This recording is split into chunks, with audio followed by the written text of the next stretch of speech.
Welcome to the Social Selling Show with myself, Will Barron, founder of Salesman.org, and the king of social selling, Daniel Disney. Daniel, how's it going, mate? I'm very good, sir. Very excited to be back. And again, I think we're going to be discussing quite a controversial topic today. So excited to dig into today's subject. For sure. So we're going to cover LinkedIn automation. So at a high level, I want to touch on publishing and scheduling tools, which I think will be the most valuable for our audience. Then we'll touch on how you can potentially use some of these tools to maybe grow an audience and prospecting, outreach and stuff like that as well. So we'll come on to that towards the end of the show. But first, at a high level, what do LinkedIn scheduling tools do? Because I think that's the crux of the conversation here. What do they do, and how can we leverage them to improve our content flow and scheduling on LinkedIn itself? So automation tools, scheduling tools allow you to schedule content in advance that can then be automatically posted without you needing to post it yourself manually. One of the best tools and resources out there, because the biggest challenge I see people face, even some of the influencers you might be following right now, is consistency. And I see so many personal brands get built, they get sort of semi-influencer status, they're getting tons of engagement, their audience is growing, and then something happens and they go off the radar. And once you start pushing past 2 to 3 weeks of not consistently posting, your brand drops, your engagement drops. The longer you leave it, the worse it gets. And sometimes they come back and it's an uphill climb. Again, consistency is one of the biggest challenges.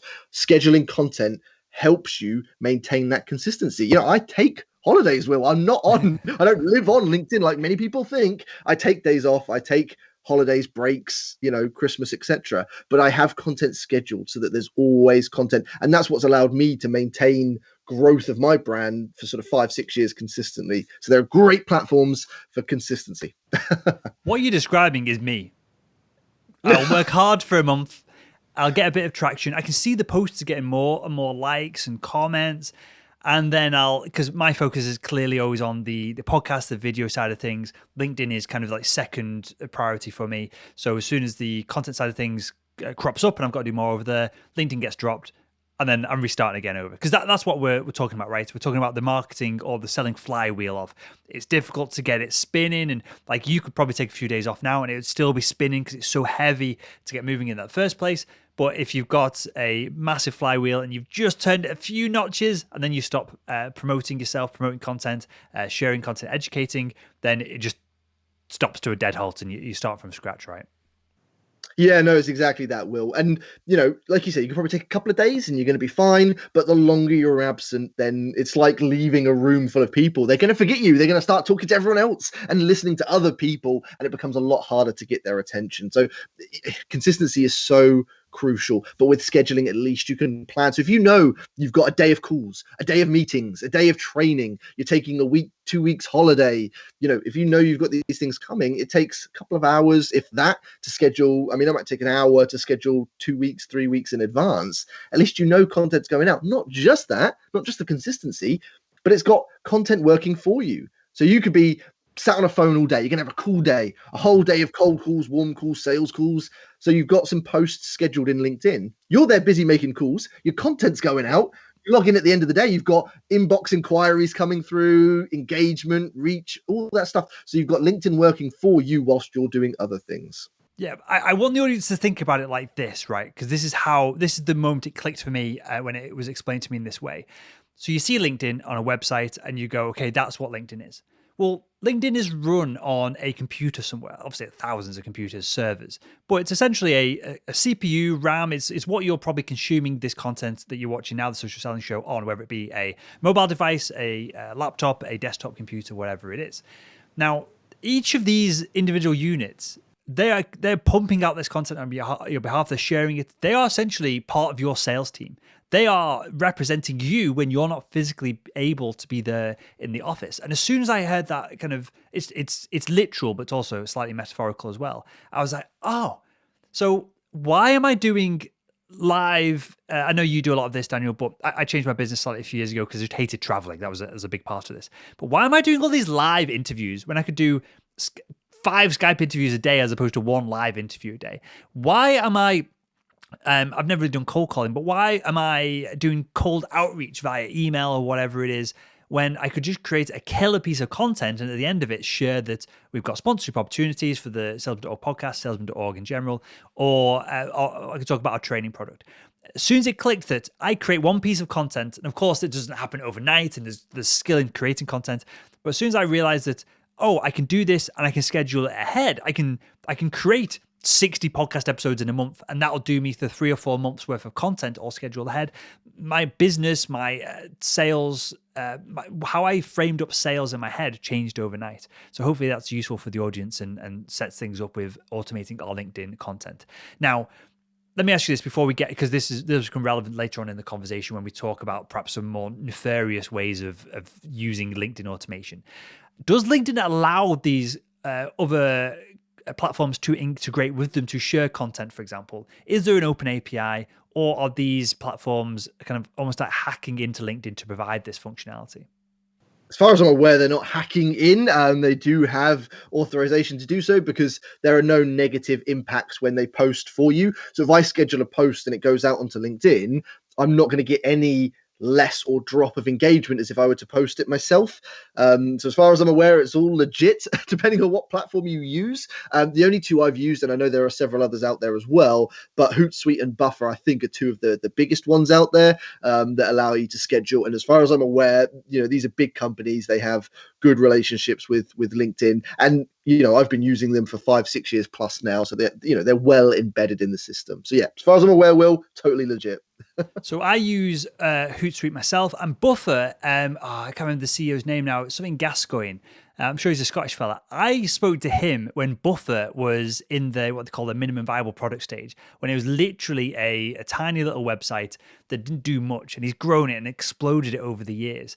So I can highly recommend Buffer just from the fact that he was a good guy as well. Now, I'll just add to this. I have, just from more of a case of experimentation as opposed to trying to use and abuse these tools, clearly because my audience isn't big enough to for any of it to have worked. I found that if you're using more nefarious tools, they will ask you to log in with your LinkedIn email and password, because they don't have access behind the scenes to LinkedIn's kind of APIs and integrations. They're they're logging in as you as an individual and then doing things on your behalf to add people, send messages, do all this kind of stuff. And so if you're having to log in with your own email and password, one, that's a red flag, because some random programmer in, I don't know, Czechoslovakia has all your details, and they could log in and just change it and remove you and get you kicked off LinkedIn regardless. But two, that is probably not the automation tools that you should be looking towards. They are not approved by LinkedIn. Okay, so publishing and scheduling. I use Hootsuite.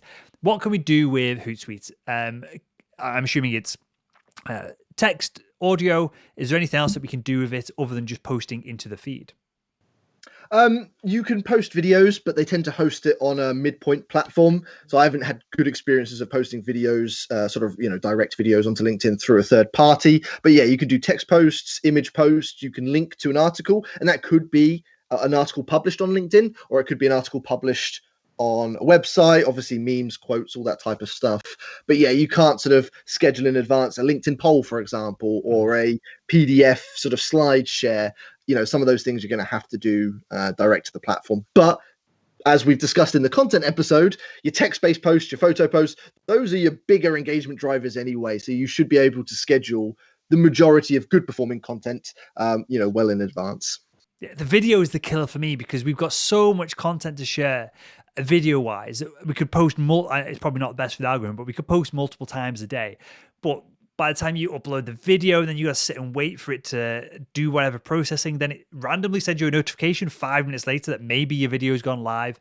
Publishing videos for me in the timeline in the LinkedIn feed is not an ideal process. So it would be awesome, and I'm sure it will come at some point for it to be schedulable, if that's a word, by the likes of Hootsuite. But unfortunately, as I said, it's not there right now. Okay. How far should we be scheduling ahead? And I guess what we're getting into now is a little bit of a conversation on scheduling and planning our content in general. Should we be, what's a fair amount of days to post ahead, Daniel? Should we be aiming for a week ahead, a month ahead? What do you do personally? How far ahead with your scheduling are you? I was going to say a big part of this will come through your confidence and competence with creating content. So the more confident you get creating content, the more advanced and ahead you can schedule. If you're new to content, then putting 5 days worth of content might be quite an experience. I schedule usually between 1 or 2 weeks anyway, and I always have a layer of flexibility. And today's a perfect example. Well, totally ironically, as we're recording this, but I had a post scheduled in for my feed, and something came up that inspired me to create a different type of post. So I just changed the date of that. That's going to come out in a week or 2 weeks time. And I put a organic post out today because something came up. I thought, I want to post this one today, and I rescheduled it. So there's always going to be flexibility. It's not like it's binding and you can't change it or edit it. But I will schedule a week to 2 in advance unless I'm on holiday or I've got a few weeks of back-to-back bookings, training, speaking, whatever it may be. Then I might book a bit further to then take that pressure off so I can commit fully to the customers I'm serving at that time. It really depends on your circumstances, your confidence, and obviously how much content ideas you have or content assets you've got built up. Sure, that makes sense. I like to be a month ahead of myself until we get to about Christmas time, and then I will go full in on customized content because it's difficult to post a video where I'm on the beach in the middle of Christmas. Clearly, it's not congruent with what's going on in the real world. So I'm talking about that. Okay, so is there anything else we need to cover on the LinkedIn publishing side of things in the scheduling content? That seems pretty simple and straightforward. It's really simple to do, Will. What I will suggest for anyone who's actually listening to this, I mean, Hootsuite and Buffer and probably a lot of the other ones usually have free accounts.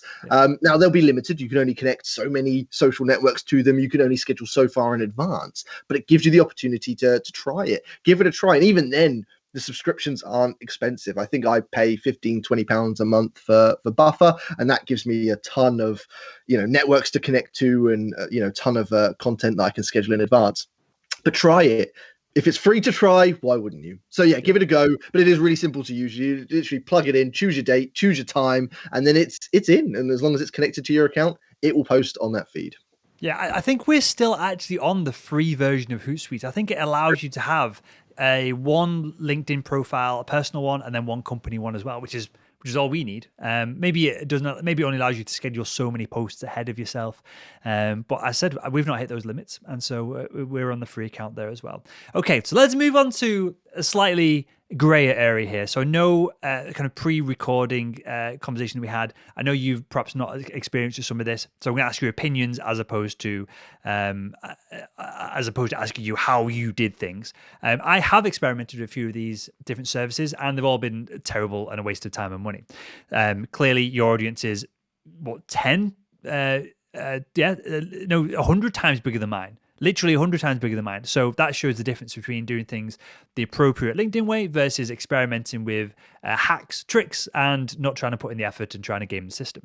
So there are tools that will claim to grow your audience.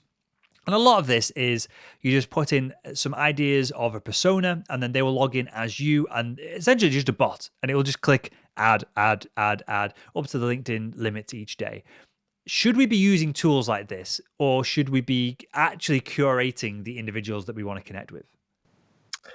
Will, I am against it in so many ways. and everything I've always done is 100% organic. I'm very passionate about that. And hopefully some level of evidence of the success that can come from doing it all organically. 2 reasons. Number one, you have no control over it. And when it comes to either adding or even messaging, if you're automating or getting a bot to do that, people see through it. They see through it straight away, and you're going to decrease the amount of accepted connections you get and certainly decrease the replies you get.